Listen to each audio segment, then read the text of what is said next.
2150, Final Project, The Art of Metafiction, Sonic Boom and Barbie, Madeline Morales. Sonic Boom and Barbie are the same. After watching Greta Gerwig's Barbie for the first time, I realized that this film has a very similar style and vibe as the television series Sonic Boom. What do the two titles have in common? They have so much in common that they stand out from the respective franchises as the title of them that is meta. Sonic Boom has become known for its meta and self-aware style and humor that is present throughout episodes of the series. Barbie has also become known for its meta and self-aware style and humor that is present throughout the film. Both titles are fantasy comedies from two popular media franchises and brands. Sonic Boom is part of the spin-off branch of Sega's video game series and media franchise Sonic the Hedgehog of the same name. Greta Gerwig's Barbie is based on Mattel's fashion doll and brand of the same name. How do the two titles differ? They differ in the following ways. Sonic Boom is a television series with a rating of TVY7, while Barbie is a feature-length film with a rating of PG-13. Because one title is a television series and one title is a feature-length film, the storytelling is structured in different ways. Sonic Boom focuses on a variety of plots in 11-minute episodes, while Barbie follows a singular plot in under 2 hours. How do Sonic Boom and Barbie stand out from other titles in their respective franchises as the meta title of them? While other media in the Sonic the Hedgehog and Barbie franchises are more true to the heart, soul, and identity of the franchises in ways that are not meta, such as Sonic X and Barbie as the Princess and the Pauper, Sonic Boom and Greta Gerwig's Barbie differ greatly from these titles as they present a different take for the franchises as metafiction. Metafiction is a concept with a broad meaning. It has become a popular style of narrative among media in recent years. It often functions with devices of reflexivity in its narrative, such as fourth wall breaking, for example. Reflexivity is a separate concept that functions within metafiction. This is discussed in the book Meta in Film and Television Series. In the section of Chapter 1 of this book titled A Theoretical Proposition, David Roch states the following. 1. The popular meaning of meta is vague and fairly broad, but seems to echo scholarly concepts including reflexivity, metafiction, and meta-narrative. 2. Metafilm and metacinema have not been clearly defined in film and media studies because attention has primarily been paid to the functioning of reflexive devices. 3. Confusion between reflexivity and various meta-phenomena, metafiction, metacinema, etc., is quite frequent in academic studies, and is no doubt caused by the ambiguous polysemy of the prefix meta in the root reflect. What do Sonic Boom and Barbie represent about the meta-genre, self-aware writing, and metafiction? In metafiction, the theory and practice of self-conscious fiction, Patricia Wog describes metafiction as a term given to fictional writing which self-consciously and systematically draws attention to its status as an artifact in order to pose questions about the relationship between fiction and reality. In providing a critique of their own methods of construction, such writings not only examine the fundamental structures of narrative fiction, they also explore the possible fictionality of the world outside the literary fictional text. In Meta in Film and Television Series, David Roch states the following description of reflexive devices and its relation to meta. The relation between reflexivity and meta can be reformulated in the following manner.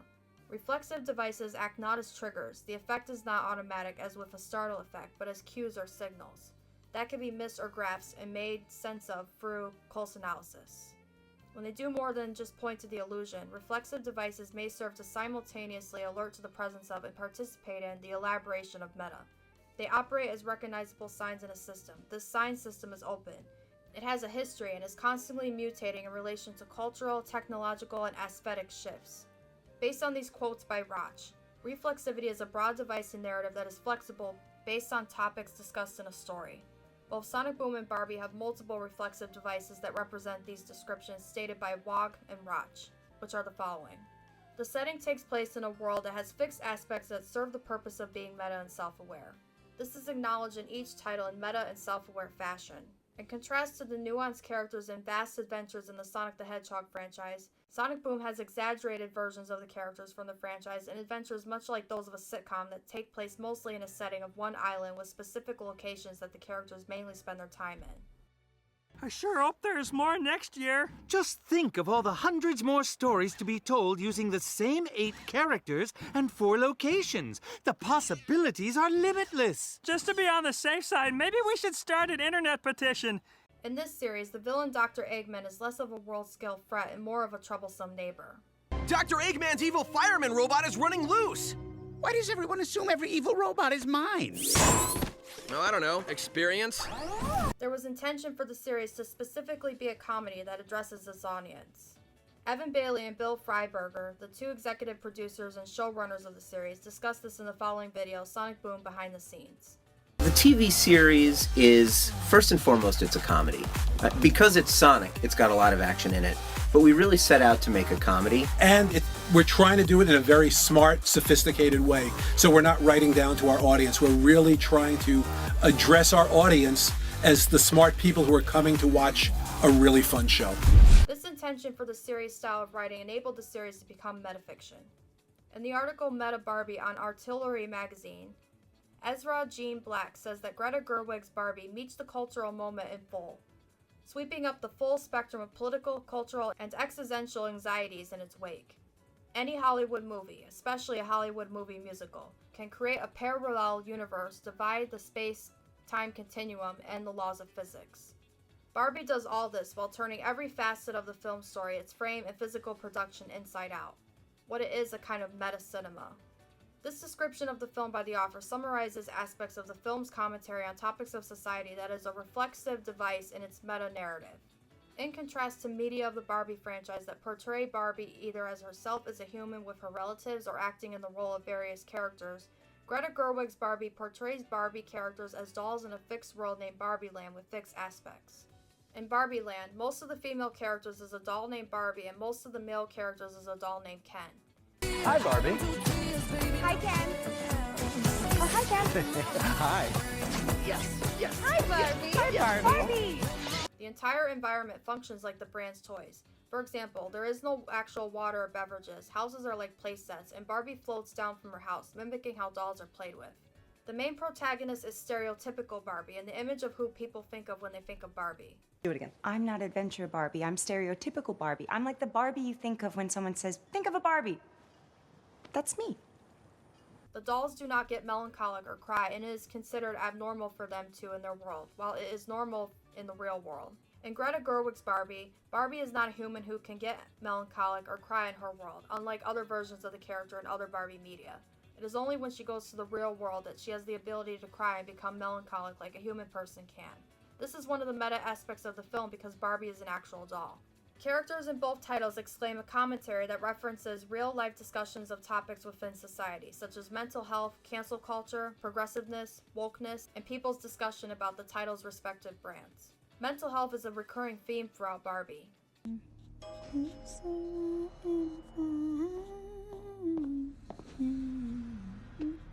Hey, Oh, hi, Aaron. new drawings? Yeah, I just started drawing these weird designs. These are different. It's irrepressible thoughts of death Barbie. Full body cellulite Barbie. Crippling shame Barbie. I got sad and weird, and then the drawings got sad and weird, and maybe because I couldn't be like you, I ended up making you like me? Did any of these drawings by chance have thoughts of death and cellulite? Yes! Irrepressible thoughts of death Barbie! Oh my god! And cellulite! What is that? That's cellulite. That's gonna spread everywhere, and then you're gonna start getting sad and mushy and complicated. No! The plot of the episode of Sonic Boom, Just a Guy, could be considered akin to a commentary about cancel culture. So, where are we going? Oh, I meant me and Knuckles. Why can't he come? Yeah, why can't I come? We can't bring you to a battle. I mean, you're just a guy. Don't worry, Sonic. This'll all blow over. By tomorrow, nobody will even remember what you said. It's been 24 hours since Sonic the Hedgehog's infamous "just a guy" comment shook the very foundation of our fair village. I'm here now with an angry mob. How could you take that fella to a battle? He's not like you, Sonic. He's just a guy. Wait, seriously? I only took him to the battle because you people... You people? Progressiveness and wokeness are topics that characters have commentaries on several times in Sonic Boom and Barbie. In these scenes, the writer's writing either embraces it, humorously challenges its effectiveness, or both. This is shown in the following examples. Sasha and her friends in Barbie represent people in society who express wokeness. You've been making women feel bad about themselves since you were invented. I think you have that the wrong way around. You represent everything wrong with our culture. Sexualized capitalism, unrealistic physical ideals. No. you're describing something stereotypical. Barbie is so much more than that. Look at yourself. I am technically stereotypical Barbie. You set the feminist movement back 50 years. You destroy girls' innate sense of worth, and you are killing the planet with your glorification of rampant consumerism. No, I'm supposed to help you and make you happy and powerful. Oh, I am powerful. You'll need at least an MBA, and a lot of our people have PhDs. Isn't being a man enough? Actually, right now, it's kind of the opposite. You guys are clearly not doing patriarchy very well. No, no, we're doing it well. Yeah, we just hide it better now. Oh. I've got an important news story. The water supply is being stolen. Interesting. So, why come to me? Because you're a journalist. And as a journalist, you're supposed to expose the truth, be the voice of the people, and do what's right. Our water is disappearing, and don't expect the media to tell you because they're in the pocket of big business. Ooh, me! What am I gonna be? An acrobat? A lion tamer? A magician performing illusions the likes of which nobody has ever seen! You'll be a sad clown. Sad clown? I see what's going on here. You're giving me the lame job because I'm a girl. I'm ready for my trapeze act, boss. A modern woman could take care of herself. I can take care of myself. But like I said, I don't have any tools. And I hurt my arm. I suppose you need me to bandage that up for you? Nah, it's just a bruise. Bet you all thought I'd be the first one out. But the stereotype that girls are bad at video games is not only offensive, but clearly Never mind. Whoa, that's Ms. Tomatopotamus, the game that shattered gender archetypes by putting a little red bow on the pre-existing design. Listen, you have to be their mommies, but not remind them of their mommy. Any power you have must be masked under a giggle. What happened? One minute I was president, and then the next I was cutting a Ken steak for him? Welcome back, Madam President.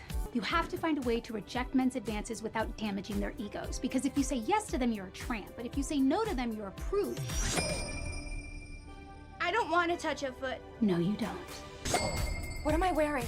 I would never choose this. Because you're a physicist. Do you want some pants? Yeah. The following scene in Sonic Boom has been praised for having a progressive message. It all comes down to this one penalty kick. Can the young woman break the glass ceiling and prove once and for all that a female can be just as good an athlete as a male? You know, Amy, anytime someone calls attention to the breaking of gender rules, it ultimately undermines the concept of gender equality by implying that this is an exception and not the status quo. What? Just because I'm a meathead doesn't mean I'm not a feminist. Various episodes of Sonic Boom make reference to real-life discussions within the Sonic the Hedgehog fandom about the franchise. Some of these references are about real-life discussions about Sonic Boom itself. That's the best one in the entire series! Tomatopotamus never worked in 3D. Game companies always ruin their beloved franchises. They never should have changed the color of Tomatopotamus's legs. It's almost done. I just gotta finish the arms. She knit me this great scarf. I'm hoping the fans like it more than this one. Ugh. I was just searching for more of that fan fiction of yours. Ooh, Son Amy. Spicy. Yeah, I don't really care for that, but it seems to be obligatory in the genre. Who's he? He's only the second most popular character in the whole canon! It's the oldest trick in the Jungle Predator book. I've been meaning to read that book. How is it? Not as bad as the movie. Studios should stop recycling the same tired old properties and make something original for once. Some scenes in Barbie reference real-life discussions about the brand. There are references to how the brand's dolls are played with, such as the aforementioned ability that Barbie has to float down from her house. Weird Barbie is a reference to real-life play with the dolls. Some of the comments that Sasha and her friends make about Barbie reference real-life discussion about the brand. We haven't played with Barbie since we were like 5 years old. Yeah, I hated dolls with hair. I mean, I played with Barbie, but it was like the last resort. I loved Barbie. There is sporadic imagery that makes a specific point in self-aware fashion.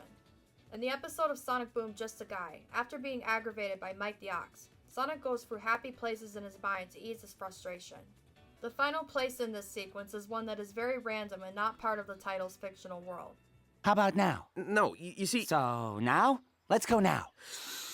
Just go to your happy place. Just go to your happy place. What's this, your happy place or something? When are we going to the battle? Now? Whew. What's this, your happier place? Cool. So can we go to the battle now? What? What? Oops, one too many. This man in the Sonic costume is not part of this world. He is part of the gag that conveys a specific point to the audience about how deep Sonic had to go in his mind to escape his frustration in meta and self-aware fashion. A similar kind of sequence happens in Barbie.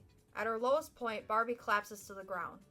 A commercial follows advertising a doll called Depression Barbie that conveys a specific point to the audience about the emotional state that Barbie is in at this point. This is the lowest I've ever been. Emotionally and physically. Okay, kids, it's time to run out and get the new Depression Barbie. She wears sweatpants all day and night. She spent 7 hours today on Instagram looking at her estranged best friend's engagement photos while eating a family-sized bag of Starbursts. And now her jaw is killing her, and she's going to watch the BBC's Pride and Prejudice for the 7th time until she falls asleep. The situation of our families is such that any alliance between us must be regarded as a highly reprehensible connection. Anxiety, panic attacks, and OCD sold separately. Barbie, wake up. Hey. While this commercial could be a part of the world within the film, the fact that it is a random sequence on screen separates itself from the fictional world in the moment, similarly to the aforementioned sequence in Sonic Boom. There is fourth wall breaking that acknowledges either the title's existence as media or the audience's existence, as shown in the following examples. Really? Slingshot hammock? That's so first season. Well, there's always next season. That's crazy. Just crazy enough to get this story started. But how often do I get to literally save the world? According to the TV listings, about once a week. I hope we get to do more stuff next week. Let's take a caller. Dr. Eggman's schemes aren't fiscally motivated. I mean, they're barely motivated, period. Haven't you ever seen this show? I'm not stereotypical Barbie pretty. Note to the filmmakers, Margot Robbie is the wrong person to cast if you want to make this point. Baby, I am Mattel. Until the IRS got to me, but that's another movie. Over here. Oh, thank goodness. A stranger in a dark alley. What do? Do I follow Barbie into that scary unmarked black truck car? I know I'm stereotypical Barbie and therefore don't form conjectures concerning the causality of adjacent unfolding events, but some things have been happening that might be related. Yeah, but imagine if you were an outside observer just watching pieces of the conversation. You see them too? Are you saying you think you could catch me? Oh, I know I could catch you. Impossible. You seem pretty confident. What say we make it interesting? I think the audience will appreciate that. There are references to other media among pop culture. This is meta as referencing other media as a self-aware reflexive device in the writing and addresses the audience. In Barbie, the fur coat that Ken wears throughout the film is a reference to that of ones that Rocky star Sylvester Stallone has worn on red carpets. The Ken's outfits during their dance battle are a reference to that of John Travolta's outfit in Grease. The following scenes are more examples of pop culture references. Fight the power! No, we are! Get him! Yeah! Fight the man! Fight the machine! Fight the machine! Fight the machine, and you know what I mean! Hey, chum bucket! This way! We're gonna need a bigger fan. Get you, my Winnie!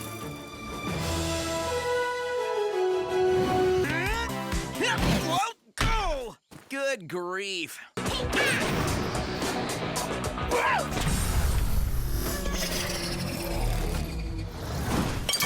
So, what'll it be then? You can go back to your regular life and forget any of this ever happened? Or you can know the truth about the universe. The choice is now yours. You can tell them that you've never seen The Godfather and that you'd love them to explain it to you. Ooh, are you guys watching The Godfather? We were in a terrible accident that wasn't intentional because it was an accident. I'm nursing you back to health. He's no longer a doc. No way. His degree is a crock. Oh, word. He was once feared a lot. Sort of. Now he's just a crackpot. Silly Eggman, rings are for hedgehogs. There are music tracks and musical numbers with self-aware lyrics about what is happening in the story. This serves the same purpose of being meta as the other aspects discussed. It is a self-aware reflexive device and it addresses the audience. Prosperity song is no longer a dog. The breeze and rock. It was once feared a lot. Now it's Mr. Crosscut. Why do you all look like you just finished a musical number? And I'm great at doing stuff, baby.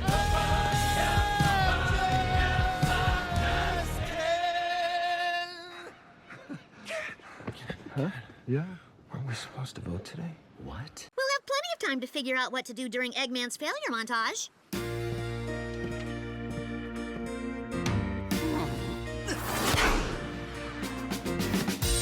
A failure montage. Right here, we're watching things happen now. Exposition fromage. So take the brakes off, don't miss key plot points now. A montage scene, yeah. We cut between, yeah. Our show short, so we'll cut some corners now. Eggman is busy. As such, Team Sonic can goof around since school is back. Eggman is less likely to scream attack. Hey, Barbie. Hey. Why so stressed? Could it be those irrepressible thoughts of death? Come on, we got important things to. Oh, that's cold. P, panic. I'm scared. N, nauseous. K, death. Oh, girl, you okay? These aforementioned reflexive devices of Sonic Boom and Barbie draw attention to their status as fiction, and some explore the possible fictionality of the world outside the fiction of the text. In contrast to this, in the titles Self-Aware Writing and Hilarity, both titles contain scenes that are instances of deep themes that stand out from the meta aspects that these two titles have. This demonstrates how metafiction can have a juxtaposition of self-aware and deep themes. Which scenes convey this? The following scenes do. Some scenes in Sonic Boom and Barbie contain the subject of mortality. In the pilot episode of Sonic Boom, The Sidekick, Sonic listens to Tails' heartbeat to confirm that he is alive after a plane crash. Keep resting, pal. I'll get you home. Promise. I'll never let anything like this happen to you again. This is a dark moment that is a stark contrast to the humorous and meta themes throughout the series. In Barbie, thoughts of death is a recurring topic. Do you guys ever think about dying? These thoughts of Barbie shock the fellow dolls, as that is a concept that does not apply to them in their world, and it is considered abnormal for them to have these thoughts. Thoughts of death? What is?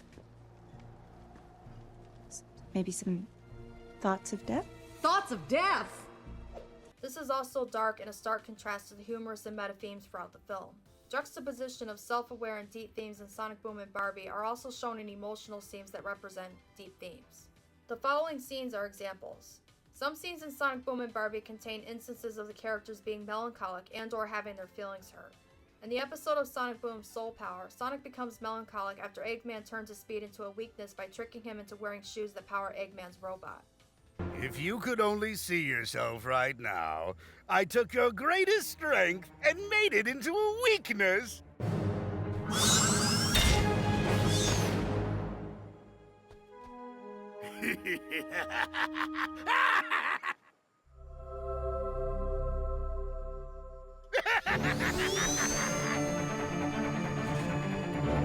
In the episode of Sonic Boom, Circus of Plunders, Tails becomes melancholic after his invention puts his friends in danger, and Knuckles, Amy, and Styx become angry with him.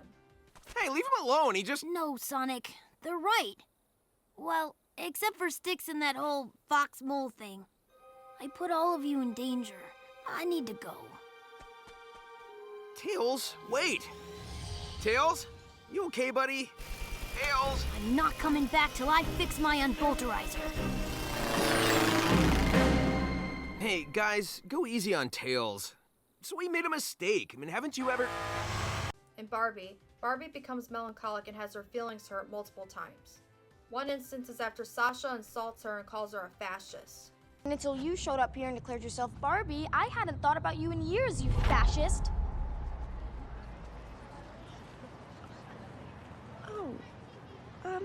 Another instance is when the Kens take over Barbie Land and Ken kicks Barbie out of her dream house. Some scenes in Sonic Boom and Barbie represent deep themes of companionship and togetherness. This is shown in the following examples. Tails, I didn't really want to fire you. I was just trying to protect you. How? By putting me in more danger? The plan had holes! You're waterlogged! I can't lift you! Don't worry about me! Get out of here! That's not how sidekicks do! I want to be a part of the people that make meaning, not the thing that's made. I want to do the imagining. I don't want to be the idea. Take my hands.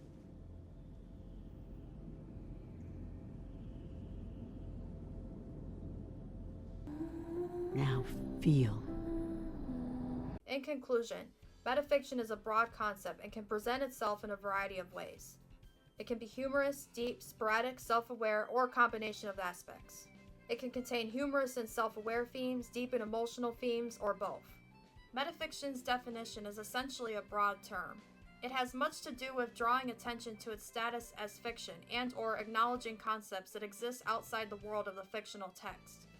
As long as fiction draws attention to its status as fiction and/or self-consciously acknowledges concepts that exist outside the world of the fictional text, then it can be defined as metafiction. Many kinds of reflexive devices can apply to it. Reflexive devices are a separate concept from metafiction that function within it. Sonic Boom and Barbie contain many reflexive devices that have all of these aspects and are part of their meta-narrative, and they are ideal examples of metafiction. Reflexive devices like those in Sonic Boom and Barbie aid metafiction in being meta and self-aware in their narrative. By studying metafiction such as Sonic Boom and Barbie and their similarities, the qualities that define contemporary metafiction can be analyzed and determined. Thank you for watching.